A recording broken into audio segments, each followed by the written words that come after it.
So first of all, we learn menstrual cycle hormonal play. So before infertility की treatment में जाने से पहले हमें जो हार्मोन की फिजियोलॉजी है वो जाननी बहुत ज़रूरी है. अगर ये हार्मोन की फिजियोलॉजी हमें पता चलेगी तो ही हम ट्रीटमेंट में आगे बढ़ सकते हैं. तो मेरा ये कहना है कि पहले आप इसको अच्छी तरीके से समझ लो. हम सब जानते हैं FSH, LH, TSH and prolactin हमने कल पढ़ा था. Follicle stimulating hormone, luteinizing hormone, thyroid hormone and prolactin, ये चारों का बैलेंस सही होगा तो ही मेंस्ट्रुअल साइकिल रेगुलर होगी और तो ही सब प्रेगनेंसी कंसेप्शन होगा. तो जब भी कोई ओव्यूलेशन में प्रॉब्लम है, एग में प्रॉब्लम है, तो उसका मतलब क्या हुआ कि इस हार्मोन में भी प्रॉब्लम है. तो वो हम कैसे जान सकते हैं कि जब हमें पता चले कि हाँ इतना हार्मोन इतने दिन पे होना चाहिए, फिर ही हमें पता चलेगा कि ये प्रॉब्लम है और इसका ये सॉल्यूशन है. तो ये बात जानना बहुत ज़रूरी है. उसके साथ FSH, LH है वो पिट्यूटरी ग्लैंड से सिक्रेट होते हैं. थायराइड है, TSH है वो थायराइड ग्लैंड से, और प्रोलैक्टिन है वो भी पिट्यूटरी ग्लैंड से सिक्रेट होते हैं. इसके अलावा जो ओवरी होती है उसमें से इस्ट्रोजन और प्रोजेस्टेरोन का सिक्रेशन होता है. पर ये सब का जो सिक्रेशन है ना वो क्या होता है कि हर समय पे डिफरेंट होता है. मीन्स हर फेज के साइकिल पे डिफरेंट होता है. तो हमें क्या जानना ज़रूरी है कि कौन से लेवल पे क्या चेंजेस मेंस्ट्रुअल साइकिल में हो रहे हैं. अगर वो हम जान पाएंगे, अच्छी तरीके से समझ पाएंगे, तो ही हमें आगे के रिजल्ट में हम देख सकते हैं. तो FSH, LH, TSH and prolactin वो जानना हमारे लिए बहुत ही ज़रूरी बात है. अगर वो हम जानेंगे तो ही हम आगे बढ़ पाएंगे. तो अभी जो मैं ले रही हूँ वो फिजियोलॉजी ऑफ मेंस्ट्रुअल साइकिल, ये चारों हार्मोन में कैसे डिफरेंशिएशन, कैसा फेजेस होता है वो हम जानेंगे. तो कुछ भी ट्रीटमेंट आगे बढ़ने से पहले हमें ये हार्मोन आएगा तो ही हम आगे बढ़ सकते हैं. तो हम फिजियोलॉजी ऑफ मेंस्ट्रुअल साइकिल में आगे बढ़ेंगे. तो उसके लिए सबकी वैल्यू पहले तो हमें पता होनी चाहिए. तो जब भी मेंस्ट्रुएशन स्टार्ट होता है तो उसके पहले का पीरियड है, तो वो starting of menstruation and menstruation जब स्टार्ट होता है तो वो टाइम पे सब हार्मोन लोअर लेवल पे होने चाहिए. पहले आपको ये पता होना चाहिए कि ओवरी है उसकी उसका जो साइकिल है उसमें 2 फेज है. ओव्यूलेशन का जो पहला फेज है उसे कहते हैं फॉलिकुलर फेज, और ओव्यूलेशन के बाद का जो फेज है उसे कहते हैं कॉर्पस ल्यूटियम. साथ ही में जो यूट्रस है उसके भी 2 फेज है. ओव्यूलेशन का पहले का प्रोलिफरेटिव फेज और बाद के फेज को बोलते हैं सिक्रेटरी फेज. तो ये सब सिंक्रोनाइजेशन में चलना चाहिए. क्या हमने सीखा? ओव्यूलेशन के पहले ओवरी में प्रोलिफरेटिव फेज, बाद में जो फॉलिकल है उसका जो साइकिल होगा उसको ल्यूटियल फेज बोलते हैं. और जो यूट्रस है उसमें भी सेम जो ओव्यूलेशन है उसके पहले के साइकिल को बोलते हैं जो ओवरी के जो साइकिल है उसमें 2 changes, follicular phase and luteal phase. जब एग बनता है it is like a birth process. Egg का फॉर्मेशन होके रिग्रेशन होना। तो एग का फॉर्मेशन शुरू हुआ, पीक पे गया, ओव्यूलेशन हुआ, फिर रिग्रेशन हुआ। तो पहले के फेज को बोलेंगे फॉलिक्यूलर फेज और ओव्यूलेशन के बाद के फेज को बोलेंगे हम ल्यूटियल फेज। अभी यूट्रस में भी साइमल्टेनियस एंडोमेट्रियम है ना, उसमें भी सब चेंजेस होते हैं। तो यूट्रस में ओव्यूलेशन के पहले क्या होता है, ड्यू टू हार्मोनल सिक्रीशन जो एंडोमेट्रियम होती है वो ग्रो करती है। तो जो वो फेज है उसको बोलते हैं प्रोलिफरेटिव फेज। वंस ओव्यूलेशन हो गया तो यूट्रस ऐसा समझती है कि उसके लिए मुझे बेड बनाना है, तो जो एंडोमेट्रियम है ना वो सिक्रीटरी फेज में चली जाती है। तो वहाँ पे वो अच्छा बेड बनाती है, इम्प्लांटेशन बेड बनाती है कि प्रेगनेंसी हुई तो उसे एक्सेप्ट करने वाला। और जब प्रेगनेंसी नहीं रुकती है तो ये जो बनी होती है वो निकल जाती है। तो ऐसे यूट्रस की 2 साइकिल हुई, 2 फेज हुए, proliferative phase and secretory phase. तो अभी हम सब हार्मोनल लेवल्स जानेंगे। उससे पहले सबकी नॉर्मल वैल्यूज़ पता होनी चाहिए। तो हॉर्मोन्स की नॉर्मल वैल्यू होती है ना लेडीज़ में, वो मेंसेस के दूसरे या तीसरे दिन की वैल्यू हम याद रखते हैं जनरली। तो आप जब डे टूब करावो तो FSH LH कितना नॉर्मल होना चाहिए, तो FSH LH should be between 1.2 से 8 माइक्रो इंटरनेशनल यूनिट पर लीटर होना चाहिए। 1.2 से 8 इंटरनेशनल यूनिट पर लीटर। TSH कितना होना चाहिए, 1 से 5 इंटरनेशनल यूनिट पर लीटर। और prolactin should be less then 25 nanogram पर ml। इतना होगा फिर ही हम सब बैलेंस होगा। तो इतनी पहले तो वैल्यू आपको पता होनी चाहिए। ये वैल्यू आएगी तो ही कुछ आगे बात बनेगी। और जब मेंसेस स्टार्ट होता है ना तो सब लोअर लेवल पे होता है, FSH, LH, TSH, prolactin, oestrogen and progesterone. इतने हॉर्मोन्स बहुत इम्पॉर्टेंट है, तो ये सब लोअर लेवल पे होते हैं। एक एक्स्ट्रा हार्मोन है AMH, serum AMH, anti Mullerian hormone. वो क्या करता है, एंटी मुलेरियन हार्मोन जो है वो हमारे ओवरी की कैपेसिटी बताता है कि एग की कैपेसिटी कितनी है। AMH लेवल अगर कितना होना चाहिए, AMH का कोई डे से कोई लेना देना नहीं है। AMH की नॉर्मल वैल्यू कभी भी कराओ तो उसकी नॉर्मल वैल्यू 2 से 4 हो तो उसे नॉर्मल बोलते हैं। 1 से 2 है तो सब फर्टिलिटी मीन्स थोड़ा कम बोलते हैं। और लेस देन 1 है तो उसको ओवेरियन फेल्योर बोल सकते हैं। तो उसे ऐसे केसेस में प्रेगनेंसी के चांसेस बहुत कम हो जाते हैं। जब AMH का वैल्यू बढ़ता है तो वो किस में बढ़ेगा, PCOS में और हाइपर रिस्पॉन्डर। सपोज AMH 5-6 होता है तो इट कॉल्ड मोर देन 4 तो it is called hyper responder. सब नॉर्मल है पर उसमें एग इतने हैं कि आप थोड़ा भी मेडिसिन या कुछ भी दोगे तो बहुत सारे फॉलिकल बनेंगे।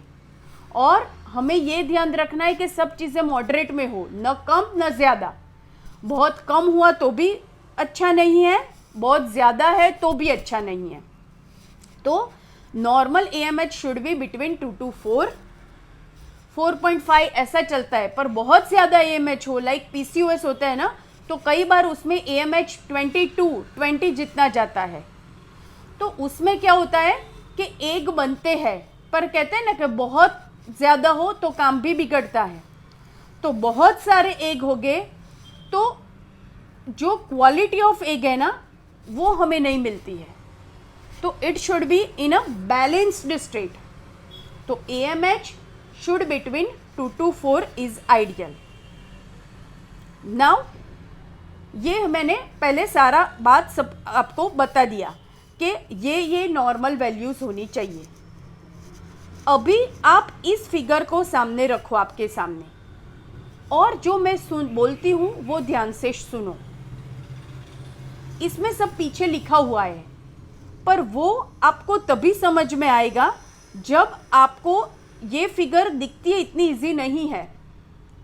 तो मैं बोलती हूँ सिर्फ आप सुनो और इस पे नज़र रखो, तो आपको फिर यहाँ पे जो लिखा है वो बाद में आप देखोगे तो आपको समझ में आ जाएगा। ठीक है, तो मैंने बोला ऐसे कौन से हार्मोन लगेंगे? FSH, LH, TSH, prolactin, oestrogen, progesterone. अभी जो ये सारा फ्लक्चुएशंस है ना वो 4 हार्मोन पे काम करेगा। FSH, LH, oestrogen, progesterone. Thyroid and prolactin are accessory. उसमें गड़बड़ी होगी तो ये सब पे अफेक्ट करेगा, पर वो डायरेक्ट इसके इफेक्ट नहीं है, तो दे आर इनडायरेक्ट हार्मोन। पर फॉलिक्यूलोजेनेसिस, फॉलिकल बनने के लिए जो हार्मोन ज़रूरी है वो है FSH, LH, एस्ट्रोजन, प्रोजेस्टेरोन। तो जो हमारी जो मेंस्ट्रुअल साइकिल होती है ना वो इस पे निर्भर करती है। तो अभी मेरी बात सुनो ध्यान से और यहाँ पे देखो। मैंने जैसे बोला it is like a birth process. Egg बनता है, एग रिग्रेस होता है। तो जब मेंसेस स्टार्ट होगा तो क्या होगा? आपका FSH, LH, एस्ट्रोजन, प्रोजेस्टेरोन सब लोअर होगा। TSH एंड प्रोलैक्टिन है ना वो एसेसरी है, तो वो आप मेंसेस के कभी भी दिन कराओ तो वो नॉर्मल ही रहे। नॉर्मल यानी उसका रिपोर्ट सेम आएगा। आप महावरी के 15 डे पे कराओ या दूसरे दिन पे कराओ कोई फर्क नहीं पड़ता है। पर FSH, LH, एस्ट्रोजन, प्रोजेस्टेरोन ऐसे है कि वो उसका हर दिन पे इफेक्ट होता है। तो जब मेंसेस आता है या जस्ट मेंसेस से पहले का टाइम, तो उस टाइम पे जो प्रेगनेंसी नहीं रुकती है तो सारे हार्मोन नील स्टेज पे चले जाते हैं, यानी लोअर रेंज पे। तो वो लोअर रेंज क्या है? FSH, LH should be at that time it should be less than 8। Oestrogen should be less than 50। वो हम जनरली नहीं कराते हैं, वो IVF में कराते हैं, पर ये मैं बोल देती हूँ। तो अभी क्या होगा कि मेंसेस आया, सब नील स्टेज में है, ठीक है। फिर क्या होगा? धीरे धीरे जो पिट्यूटरी ग्लैंड है वो एक्टिवेट होगी और वहाँ से FSH और LH सिक्रेट, पहले FSH सिक्रेट होगा। तो FSH सिक्रेट होगा, जो FSH है वो रिक्रूटमेंट ऑफ फॉलिकल की, रिक्रूटमेंट यानी फॉलिकल्स को एक्टिवेशन के लिए FSH चाहिए, ठीक है। तो एक्टिवेशन ऑफ FSH होगा तो उसके लिए FSH सिक्रेट होगा ब्रेन में से, पिट्यूटरी में से।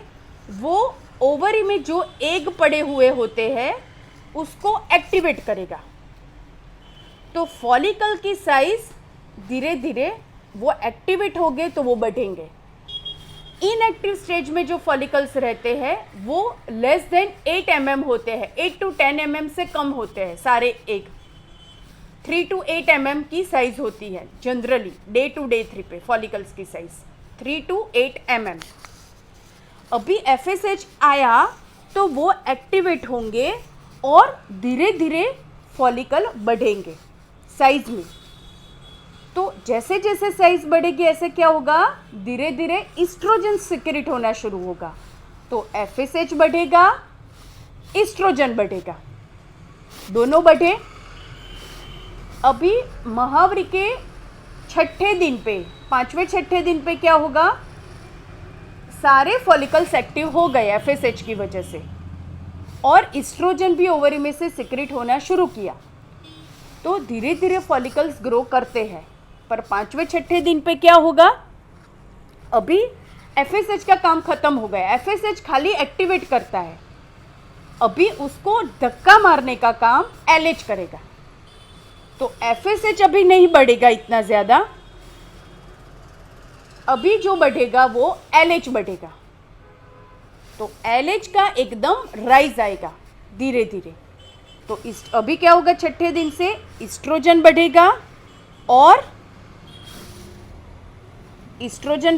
और साथ में LH भी बढ़ेगा।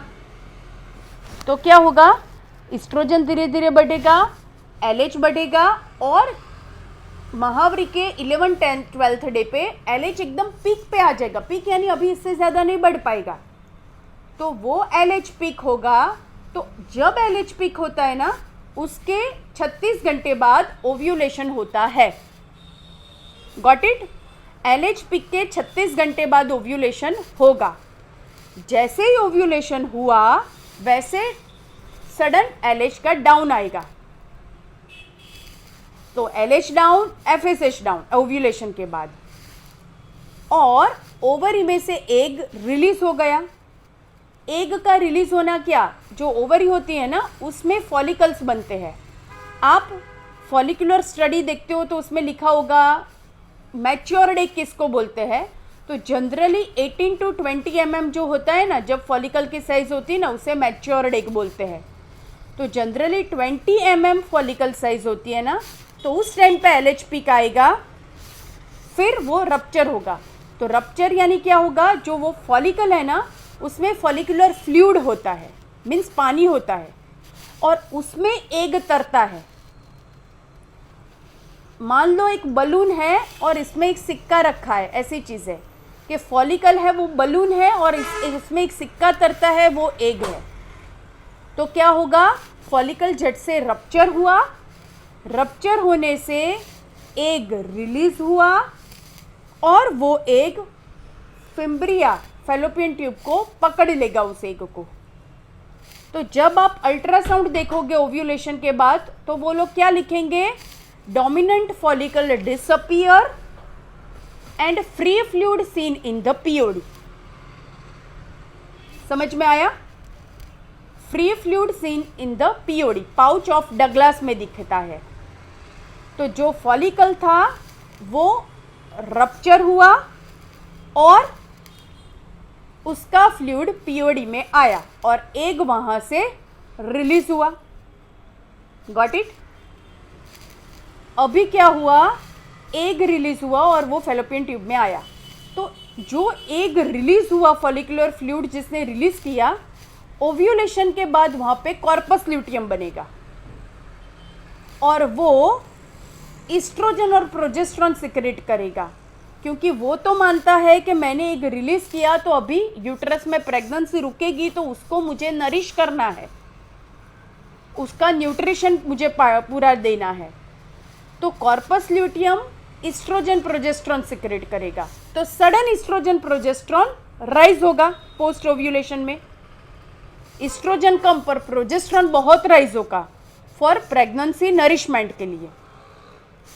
पर every time pregnancy not happens, तो प्रेगनेंसी हैपन्स नहीं होती है तो क्या होगा, अभी प्री मेंस्ट्रुअल फेज यानी जब मेंसेस का साइकिल खत्म होने को आती है ना, तो फिर इस्ट्रोजन प्रोजेस्टेरोन डाउन होते हैं। FSH LH तो ओव्यूलेशन के टाइम पे ही मैंने बोला कि डाउन हो जाते हैं। तो अभी क्या हुआ, सारे हार्मोन नील स्टेज में आ गए और डे 2 पे means around that time all hormones come into the nil stage. Again menses आया, फिर साइकिल शुरू हुई, फिर FSH इस्ट्रोजन का सिक्रेशन हुआ, फिर फॉलिकल्स बनना शुरू हुआ। ऐसे पूरी साइकिल बनती है। तो ये मैंने क्यों लिया, ये थोड़ा कॉम्प्लिकेटेड है, पर ये चीज़ आप जानोगे तो ट्रीटमेंट में बहुत अच्छा रहेगा।